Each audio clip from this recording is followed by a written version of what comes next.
Hello students welcome to SRD high school classes. तो पिलाने आज आम सप्तम श्रेणी गणित बही थी अभ्यास कार्य 6.4 समाधान करवा। तो पिलाने ये आम समीकरण संपर्क में किसी धारणा पाइबा। चलो आ डेरी करवानी आज अभ्यास कार्यक्रम को आरंभ करना। अच्छा देख क्वेश्चन नंबर 1 कौन देला पिलाने एक अज्ञात राशि विशिष्ट सरल बा एक घाती समीकरण गुड़ी बाछि लख।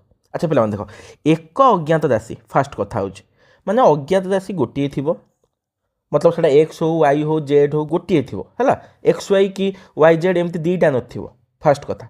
सेकेंड कथा है सरल बा एक घाती माने आ सरल समीकरण माने कौन पिला माने जो अज्ञात राशि जी भी अज्ञात राशि हो ता घात जदि एक हो ताकू सरल बा एक घाती समीकरण बोली आम कहवा। बुझिपाइल। चलो किए किए सब सरल एक घाती एक अज्ञात राशि विशिष्ट समीकरण आम बाछि नवा। देख पिलाने क नंबरटा 2x + 3 = 7। देख ये गोटे अज्ञात राशि अच्छी किए एक्स एवं एक्स पावर बा घात केते अच्छी 1।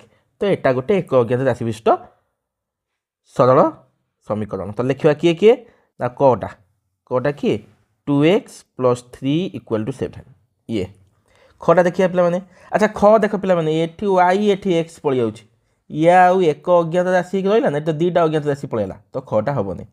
ग नंबरटा देखिए हम ग नंबर पे हम देख ये जेड अच्छी ये भी 7 जेड अच्छी बुझ ना ये जेड से भी जेड तो यहाँ एक अज्ञात राशि बुझिपाल। तो ग नंबरटा भी हम ना जेड + 2 = 7z - 4 ये हम है। घ नंबर देख घ नंबर भी हम पे देख ये एक्स अच्छी ये भी एक्स अच्छी है। तो घ भी हम ना 2x + 7 = 5 + x ये भी हम। व नंबर देख व नंबर भी हम पे देख ये वाई आ वाई अच्छी है। तो यहाँ भी हम y - 7 = 5y - 8 ये हम। च देख हेनी पे ये एक्स वाई अच्छी दुईटा पलि आस बुझ ना। चलो तब 6 देखिए पे।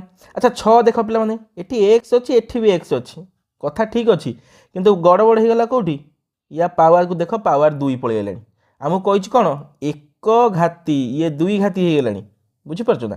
तो 6 भी हेनी। ज नंबर हम है ज नंबर कौन देला ना 2x - 7 = 8 बुझीपाल।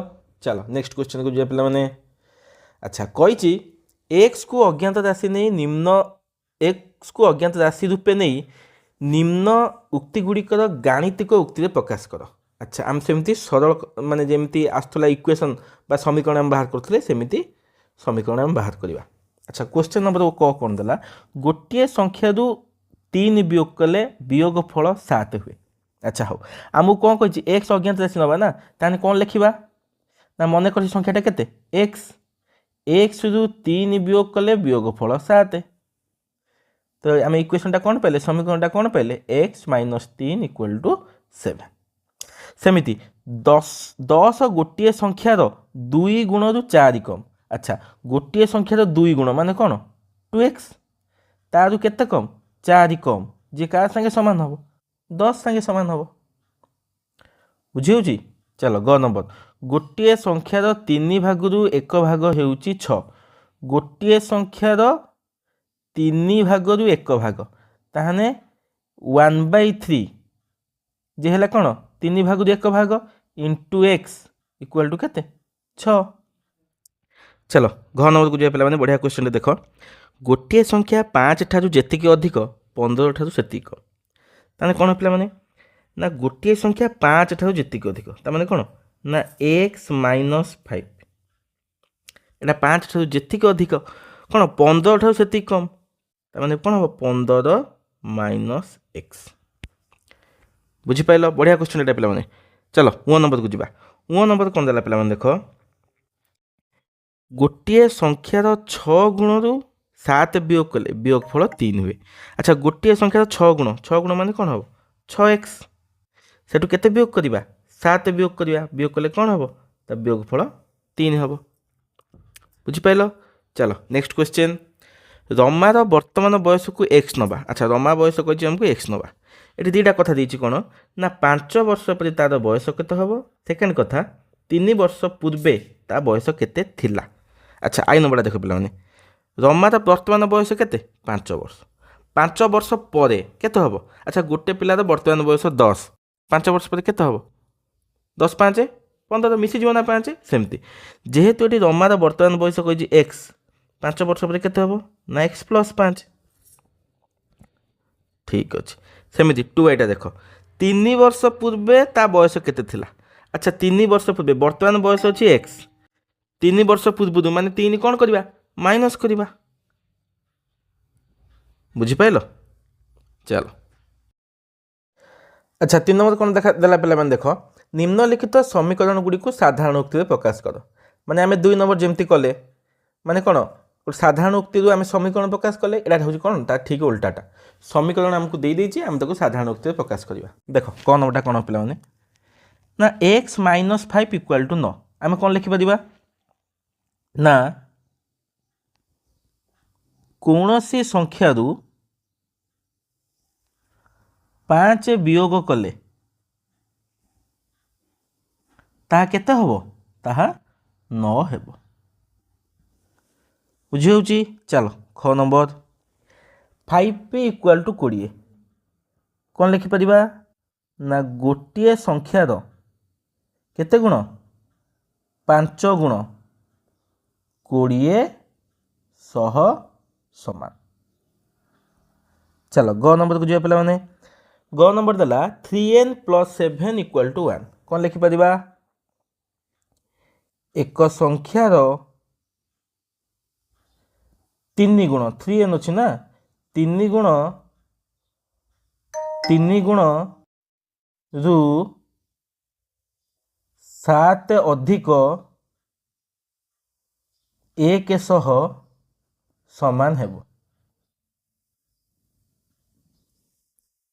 बुझी होची चलो घ नंबर। अच्छा घ नंबर कौन देला x इक्वल टू -2 आम कौन लिखिपर एक्स मूल्य -2 सह सामान लिखिपर नचेत ए टिके बुद्धि खर्च करवा आम लिखिपर एक्स एपटे -2टा एपटू पलैना कौन हम +2 इक्वल टू 0 आम ताको लिखिपर कौन कौन एक संख्यार 2 जोग कले ता शून्य सामान हम एमती लिखिपर। बुझिपाल नचेत आम एमती लिखिपर कौन एक संख्या नुहे संख्याटी लिख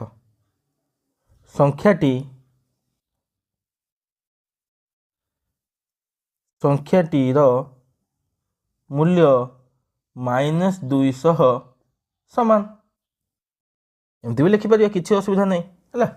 चलो परवर्ती क्वेश्चन को जाए पे। अच्छा परवर्ती क्वेश्चन देख निम्न प्रश्न मानक अज्ञात संख्या को x नहीं प्रश्न समीकरण रूप में लिख। ठीक अच्छे चलो करवा क्यों संख्यार 2 गुण 16 सांगे समान ये केमती लिखा क्यों संख्या माने संख्या अज्ञात राशि किए नहीं जावा x ताने x 2 गुण कौन हम 2x क्या सांगे समान हम 16 सैला। बुझिपाल। अच्छा ख नंबर कौन देला क्यों संख्या 7 कमाई देले 12 मिल।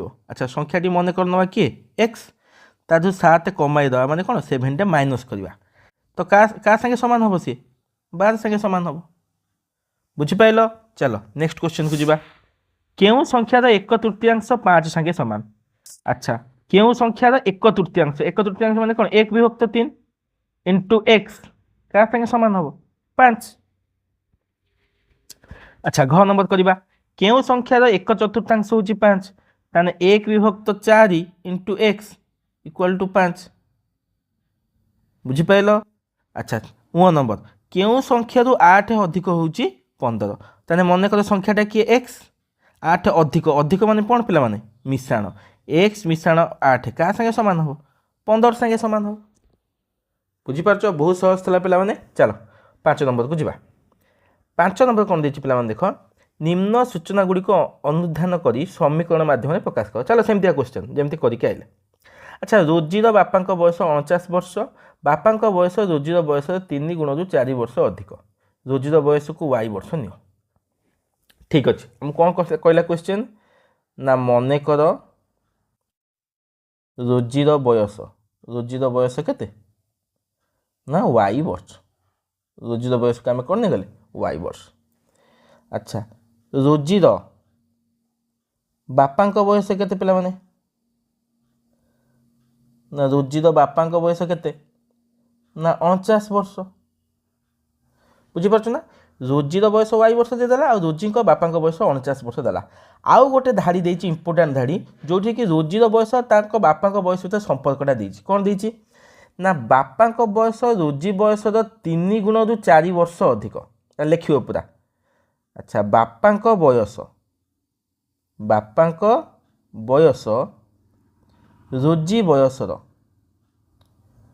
ରୋଜି ବୟସର 3 ଗୁଣରୁ 4 ବର୍ଷ ଅଧିକ। এইটা ইম্পর্টাଣ୍ଟ କଥା ପିଲାମାନେ 3 ଗୁଣରୁ 4 ବର୍ଷ ଅଧିକ ହେଲା। ତେବେ ପ୍ରଶ୍ନ ଆମକୁ କ'ଣ କହିଲା ପ୍ରଶ୍ନ ଅନୁସାରେ ଆଚ୍ଛା ରୋଜି ବୟସର 3 ଗୁଣରୁ 4 ବର୍ଷ ରୋଜି ବୟସ କେତେ ନେଇଥିଲେ y ତ y ର 3 ଗୁଣ ଯେ କେତେ ହେବ 3x 4 ଅଧିକା ମାନେ କ'ଣ +4 देख सॉरी ये y नहीं थिले ना x नहीं 3y +4 क्या संगे समान हम 49 संगे समान हम। बुझिपाल ना रोजी बयसर 3 गुणरू 4 अधिका ता बापा बयस संगे समान है तो इक्वल टू 49। तो यहाँ है कौन तार जो समीकरणटा एक तुम समाधान कर उत्तर काढ़ी पार है तुम मुझे शुण एक रख ना एक समाधान कर उत्तर काढ़ के मत कमेंट जनइब जो रोजीर बयस के रोजीर बयस के बापा बयस तो देदेज है। चलो नेक्स्ट क्वेश्चन को जावा। ख नंबर इरफान पाखर थी मार्बल संख्या 37 इरफान कहला परमित पाखर थी मार्बल संख्यार 5 गुणरू 7टी मार्बल अधिक ता पाखे अच्छे तेने परमित पाखर थी मार्बल संख्या को एक्स नहीं हो आम परमित पाखर थी मार्बल संख्या को एक्स नहीं क्वेश्चन जो समीकरण को निर्णय करवा। अच्छा लिखा कौन मन कर परिमित पाखरे थिबा मार्बल संख्या केते ना समान x परिमित पाखरे x संख्यक मार्बल अच्छी हो पुणी कौन देची ना इरफान पाखरे थिबा मार्बल संख्या इरफान पाखरे केते मार्बल संख्या ना 37 हो एबे परिमित और इरफान भितर गोटे रिलेशन बा संपर्क देची कौन देची ना परिमित पाखरे थिबा मार्बल संख्यार 5 गुणरू 7टी मार्बल मो पाखरे अच्छी कौन ए धाटा लिखा ना परिमित पाखरे थिबा मार्बल